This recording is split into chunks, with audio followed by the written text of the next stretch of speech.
Hey guys, very good morning and welcome once again to exams card. तो guys, आज की इस video में हम जानेंगे 23 मार्च 2022 की top 10 news, top 10 current affairs. Video की शुरुआत करते हैं सबसे पहले किससे, अपने क्वेश्चन ऑफ द डे से, जो कि काफ़ी बढ़िया बढ़िया क्वेश्चंस मैं आपके लिए लेके आता हूँ।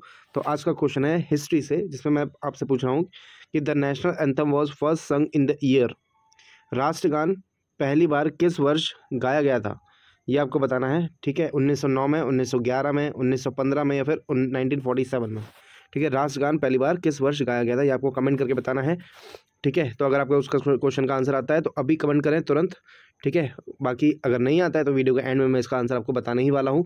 तो वीडियो के अंत तक आपको बने रहना है और कमेंट ज़रूर करना है, क्योंकि कमेंट करने से आपको क्या मिलने वाला है, अगर आप सही जवाब देते हैं तो जो भी लकी विनर होगा उसमें से एक को हम चुनेंगे, जिसको मिलेगा मंथली करंट अफेयर्स का PDF, वो भी फ्री ऑफ कॉस्ट। और साथ ही साथ जो हमारे जितने भी वीडियोस गिरते हैं, जितने भी वीडियोस आते हैं, उसके अगर आप करेक्ट आंसर देते हैं सारी वीडियोस में रेगुलरली, तो आपको मंथ एंड में मिलेगा एक 500 रुपये का गिफ्ट वाउचर। ठीक, चलिए तो कमेंट कीजिए तुरंत। और चैनल पर पहली बार आए तो चैनल को सब्सक्राइब भी कर लेना, क्योंकि सब्सक्राइब यूज़र को ही ये सारे बेनिफिट्स मिलने वाले हैं, नॉन सब्सक्राइबर को नहीं मिलेगा। ठीक है, तो देखिए पहला करंट अफेयर आज का क्या है। 21 मार्च को अंतर्राष्ट्रीय वन्य दिवस यानी कि इंटरनेशनल डे ऑफ फॉरेस्ट मनाया गया, 21 मार्च को।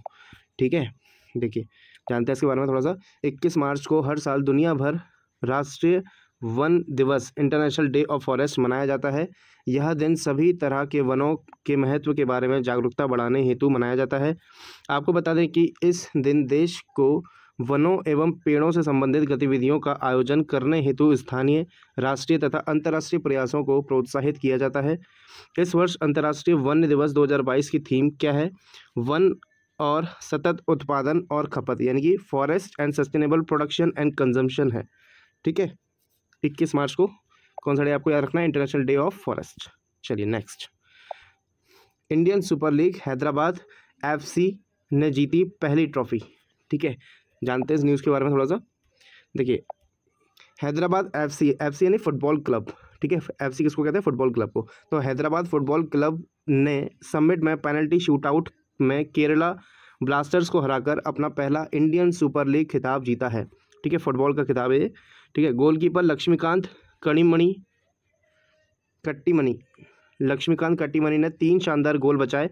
रेगुलेशन और एक्स्ट्रा टाइम में मैच 1-1 से ख़त्म होने के बाद हैदराबाद ने शूटआउट में केरल को 3-1 से हराया। ठीक है, तो किसको हराया? केरला को हराया। और जीता किसने? हैदराबाद ने, इंडियन सुपर लीग। ठीक, चलिए नेक्स्ट है नवा भारत सेशेल्स संयुक्त सैन्य अभ्यास लेमितिए 2022 शुरू हुआ है। ठीक है, जानते हैं इसके बारे में थोड़ा सा। देखिए भारतीय सेना और सेशेल्स रक्षा बलों के बीच संयुक्त सैन्य अभ्यास, जिसका नाम है लेमितिए LAMITIYE, 2022 का 9वां संस्करण है, जो कि कब हो रहा है? 22 से 31 मार्च 2022 में ये होगा। ठीक है, 22 से 31 मार्च। ठीक है, कहाँ पे होगा? सेशेल्स रक्षा अकेडमी। ठीक है, सेशेल्स रक्षा अकेडमी सेशेल्स में आयोजित किया गया है। ठीक है, भारतीय सेना की टुकड़ी का प्रतिनिधित्व कौन करने वाला है? भारतीय सेना की टुकड़ी का प्रतिनिधित्व करेंगे 2x3 गोरखा राइफल समूह। ठीक है, इनके द्वारा किया जाएगा भारतीय सेना का प्रतिनिधित्व। ओके, अच्छा, इसके अलावा एक्स्ट्रा फैक्ट्स आपको जानने चाहिए, जो कि है सेशेल्स की राजधानी क्या है? विक्टोरिया है। और सेशेल्स पड़ता कहाँ पे है? कौन से महाद्वीप में पड़ता है? ये पड़ता है अफ्रीका कॉन्टिनेंट में, सेशेल्स। ठीक है, एक आइलैंड है अफ्रीका के पास, सेशेल्स। ठीक है, चलिए नेक्स्ट, एन बीरेन सिंह ने दूसरी बार मणिपुर के मुख्यमंत्री के रूप में शपथ ले ली है। एन बीरेन सिंह कहाँ के मुख्यमंत्री बने दोबारा? मणिपुर के। ठीक, याद रखना, चीफ मिनिस्टर से कई बार क्वेश्चंस पूछ लेते हैं डायरेक्टली कि इस स्टेट का चीफ मिनिस्टर कौन है। और अभी हाल ही में 5 स्टेट के चुनाव हुए थे, तो उनसे तो क्वेश्चन बनेगा ही बनेगा। ठीक है, तो आपको जो भी 5 स्टेट में चीफ मिनिस्टर बनेंगे और राज्यपाल जो भी उनके होंगे, ठीक है, उनको ज़रूर आपको याद रखना है, जो भी अभी 5 स्टेट के चुनाव हुए थे उनके। ठीक है, तो अभी बात कर रहे हैं अपन मणिपुर के बारे में। भाजपा के वरिष्ठ नेता एन बीरेन सिंह ने 21 मार्च 2022 को लगातार दूसरे 5 साल के कार्यकाल के लिए मणिपुर के मुख्यमंत्री के रूप में शपथ ली। सत्तारूढ़ भाजपा पार्टी ने 2022 में मणिपुर विधानसभा चुनाव में सभी 60 सीटों पर चुनाव लड़ा और 32 सीटों पर जीत हासिल की है। ठीक है, नोगोथोम्बन बीरेन सिंह के एक फुटबॉलर के रूप में अपना करियर शुरू किया, फिर राजनीति में आने से पहले पत्रकारिता की ओर रुख किया। ठीक है, तो बेसिकली आपको याद रखना है एन बीरेन सिंह कहाँ के मुख्यमंत्री बने दोबारा? मणिपुर के। चलिए नेक्स्ट, पंजाब विधानसभा के अध्यक्ष के रूप में किसको चुना गया है? कुलतार सिंह संधवा को। ठीक है, कुलतार सिंह संधवा को चुना है पंजाब के विधानसभा के अध्यक्ष के रूप में। जानते हैं इस न्यूज़ के बारे में। आम आदमी पार्टी आप के 2 बार के विधायक कुलतार सिंह संधवा को हाल ही में सर्वसम्मति से 16वीं पंजाब विधानसभा का अध्यक्ष चुना गया है।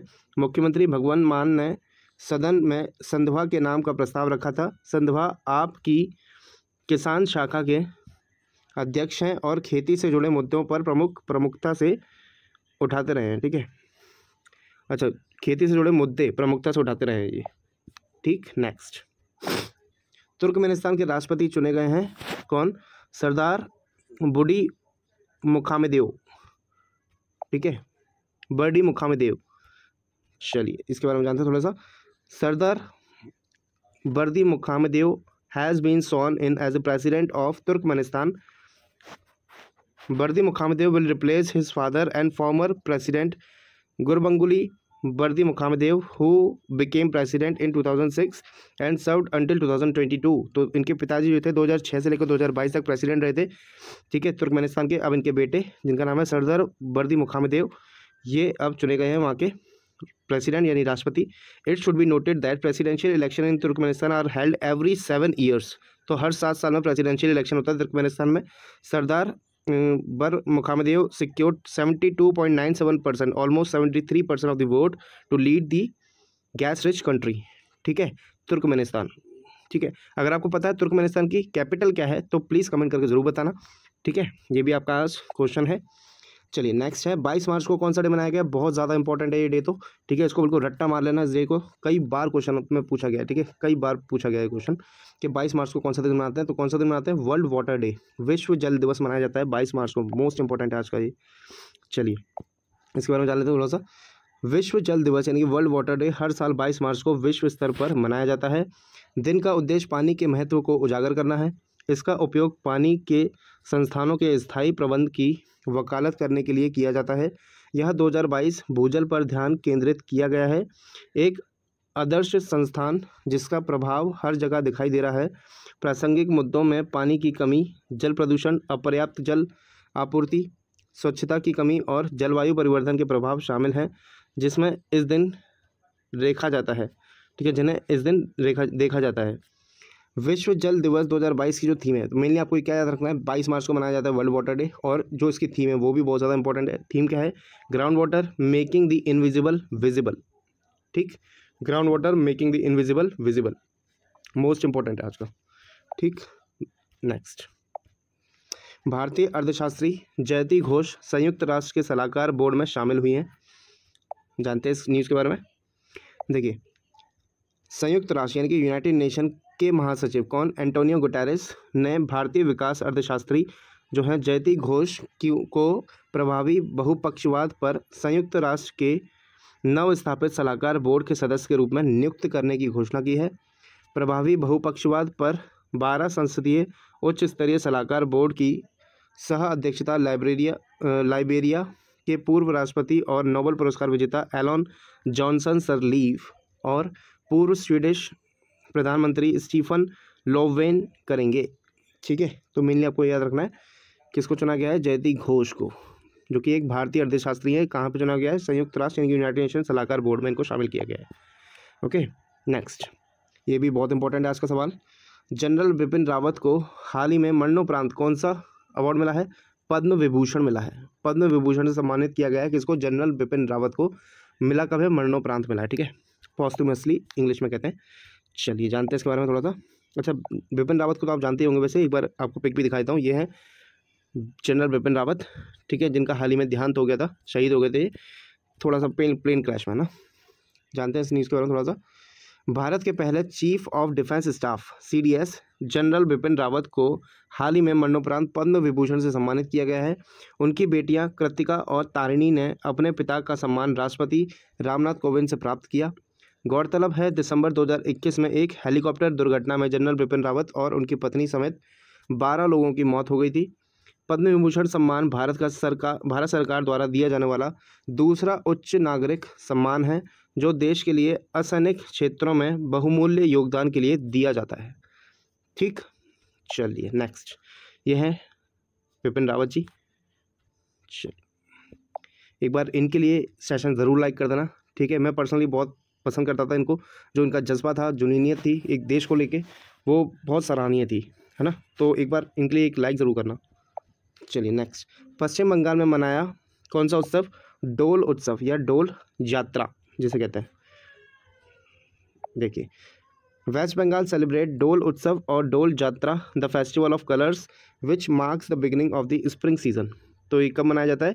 जो स्प्रिंग सीजन होता है उसकी शुरुआत में मनाया जाता है। स्प्रिंग सीजन ये वसंत के मौसम की शुरुआत का प्रतीक है, ठीक है। The festival is dedicated to lord Krishna and Radha and is celebrated on the full moon day, ठीक, जो पूर्णिमा के दिन मनाया जाता है। It is also the last festival of the year according to the Bengali calendar. तो ये लास्ट फेस्टिवल होता है according to Bengali calendar. In the eastern region of India, the festival of spring is celebrated as Dol Jatra, Dol Purnima, Dol Utsav, and Basant Utsav. The majestic festival is celebrated by throwing gulal abir at others and singing and dancing in cultural events. ठीक है, तो पश्चिम बंगाल डोल उत्सव का संबंध किससे है? पश्चिम बंगाल से, ये आप याद रखना, पूछा जा सकता है, ठीक है। तो चलते हैं अपने क्वेश्चन ऑफ द डे के ऊपर, जिसमें मैंने आपसे पूछा था कि राष्ट्रीय गान पहली बार किस वर्ष गाया गया था। तो राष्ट्रीय गान कब गाया गया था आपको बताना था। ऑप्शन थे 1909, 1911, 1915 या फिर 1947, 1947। करेक्ट आंसर इसका ऑप्शन नंबर बी, 1911 में गाया गया था इसको। देखिए थोड़ा सा जान लेते हैं इसके बारे में। The national anthem of India is Jana Gana Mana. सबसे पहले तो नेशनल एंथम होता क्या है? जनगण मन। कई बार कंफ्यूज हो जाते हैं हम कि जनगण मन है वंदे मातरम है, ठीक है। तो कंफ्यूज नहीं होना है, जनगण मन है अपना नेशनल एंथम, ठीक है। और किसने कंपोज किया था इसको? ओरिजिनली इन बंगाली लैंग्वेज में इसको कंपोज किया गया था किसके द्वारा? रविन्द्रनाथ टैगोर जी के द्वारा, ठीक है। और जनगण मन वॉज फर्स्ट संग ऑन 27 ऑफ दिसंबर 1911। तो 27 दिसंबर 1911 को सबसे पहले गाया गया था। कब? नेशनल इंडियन कांग्रेस का जो अधिवेशन था, कौन सा? कलकत्ता अधिवेशन। ये भी पूछ सकते हैं कि किस अधिवेशन में गाया गया था सबसे पहली बार, तो आपको याद रखना है कलकत्ता अधिवेशन में इसको गाया गया था 1911 में, ठीक है। मज़ा आ रहा है? तो ये था आज का हमारा टॉप 10 करंट अफेयर्स का वीडियो। अगर आपको वीडियो पसंद आया, आपने कुछ इन्फॉर्मेटिव, आपने कुछ सीखा आज, तो प्लीज़ वीडियो को एक लाइक ज़रूर करना, कमेंट करना कैसा लगा वीडियो, और साथ ही साथ जो मैंने आपको क्वेश्चन पूछा था वो भी आप कमेंट कर सकते हैं, और शेयर करें जितना ज़्यादा हो सके इस सीरीज़ को, ठीक है। आपको भी पता होगा कि कितना अच्छा ये सीरीज़ हमारा चलता है करंट अफेयर्स का, सारे ही कितने इंपॉर्टेंट क्वेश्चन होते हैं इसके अंदर। और चैनल पर पहली बार तो चैनल को सब्सक्राइब करना, बेल आइकन को प्रेस करना नहीं भूलना है, ठीक है। बाकी मिलेंगे कल हम फिर नेक्स्ट टॉप 10 न्यूज़ के साथ। Till then take care, bye bye.